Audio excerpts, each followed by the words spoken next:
Let's save 3 different varieties of ficus plant. Whilst we're at it, I'm going to show you how to propagate the Ficus Elastica. This poor gal was left outside over winter and the snails had an absolute feast on her. I cut off most of the leaves at the base of the plant which were damaged, but these top sections had perfect new growth. Being so, I've taken cuttings from the top of each plant and we're going to propagate them. I am using the water propagation method, and the most important step is to let your cuttings dry out overnight before you put them in any water. Letting them dry slightly means a small callus can form, and this will stop from any rot getting into your stem. If you've tried to water propagate before and your stem has gone mushy, this is probably why. Once the cutting has dried a little bit, you can pop it in a vessel of your choosing and place this in a warm and sunny spot. For my water propagations, I don't completely change the water, I just top up as needed. Adding fresh oxygenated water means that air is getting to your new baby roots. Keeping the older water in there as well means that any of the good growth bacteria that has formed is still doing its work. After a few weeks, you will see some small popcorn-like bumps on your ficus. After a few more days, more defined roots should start to show. Now, I went away for a few weeks, and when I came back, I couldn't believe how much my roots had grown. They're about 10 times as long now, and these are definitely ready to plant. Now, the roots grew really well during this time, but so did algae.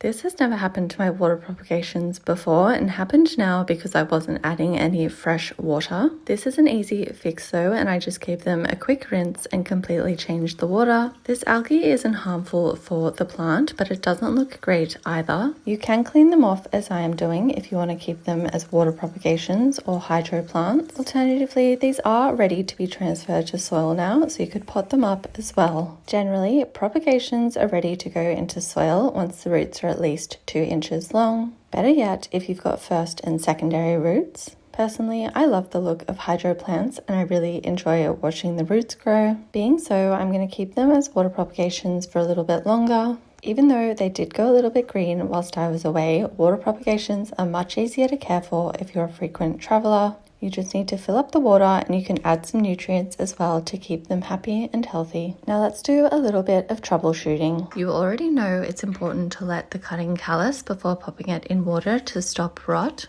But if you have done this and you're still having issues with mushy stems, it may be because your cutting is too far down into the water. You only really want the bottom inch of your cutting in water and you don't want any of the leaves submerged. Again, having too much of the stem or the leaves submerged into water can leave you with a cutting which is rotting. You will also have faster growth if they're in somewhere warm, sunny and also humid. You can keep the humidity up by popping them in the bathroom if you've got natural sunlight. You can also use a propagation box or cone or mist them as you remember. As for the timeline, this is a 3-month period over spring. You can take cuttings any time of year, but they will root faster in spring. Likewise, the mother plant will show new growth faster during the warmer months. Speaking of which, let's move on and look at how the mother plant is looking after her haircut. You can see after I gave her a thorough prune that there was only a few leaves at the base of the plant that were still intact. At first, I just had some tiny little spikes growing out of the stem. I am pleased to see that there is new growth the whole way up the stem. I was a little bit worried that she would be leggy and bare if I didn't cut her back more, but that isn't the case.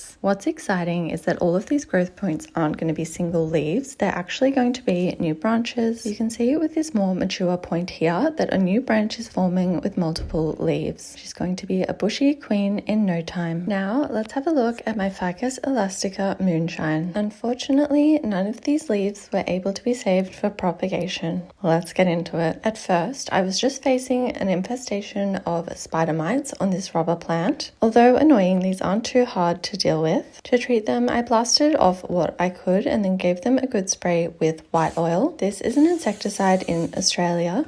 I've done a bit of research and around the globe it may also be known as mineral oil. After giving her a spray, I popped her outside to isolate from my other indoor plants. Now, everyone jokes about how wild the Melbourne weather is, but I had never seen anything like this in my life. She got absolutely pummeled by a freak hailstorm in spring. As the leaves were a little bit more delicate after spraying them, they got absolutely pummeled. As you can see, none were worth saving and I went for the big chop on each stem. Given what this Ficus Elastica had been through, through, I wasn't that confident that she was going to bounce back. That being said, I am a pretty firm believer that doing a heavy prune back can save almost any plant. So after chopping all these sections off, I went in and did some notching on the stem as well. Notching is creating cuts in the stem, which hopefully creates new growth points. Notching only really works on plants with woody stems like the rubber plant or fiddle-leaf fig. I left her outside in the elements and just hoped for the best, but wasn't feeling too confident. I would check on the stems every few weeks, and one of them had rotted in the pot. As you can see, she definitely didn't make it. To check if this is happening to your plants, you can just give the stem a squeeze. If it feels soft, your plant is probably rotting. So one stem hasn't made it, but surprisingly the other two have cute little growth points. Like the ruby, each of these little growth points will turn into branches. With a little bit of love, my moonshine will live on. Lastly, let's save a Ficus Audrey. Someone had dumped this plant on the streets of Melbourne, and after a closer inspection, I discovered it was because there was mealy bugs. It was their loss though, because look at her now. As well as mealy bugs, a lot of the leaves were really burnt from being left out in the elements. With these two issues combined, I opted to do another heavy prune back and got rid of all of the leaves but one. Again, this is a reminder not to be scared of cutting back your plants. I know it seems scary at first, but it really is the best way to promote new growth and branching in the ficus. Once I removed all the leaves, I just gave her a quick blast with water and left her outside as well. You can see after my cut back there was only one leaf, but there was multiple growth points. Just 6 weeks later, all of these growth points have bloomed into beautiful leaves. New growth points have also formed on various spots of this stem. This plant is absolutely stunning now, so this is your sign to never give up on your plants.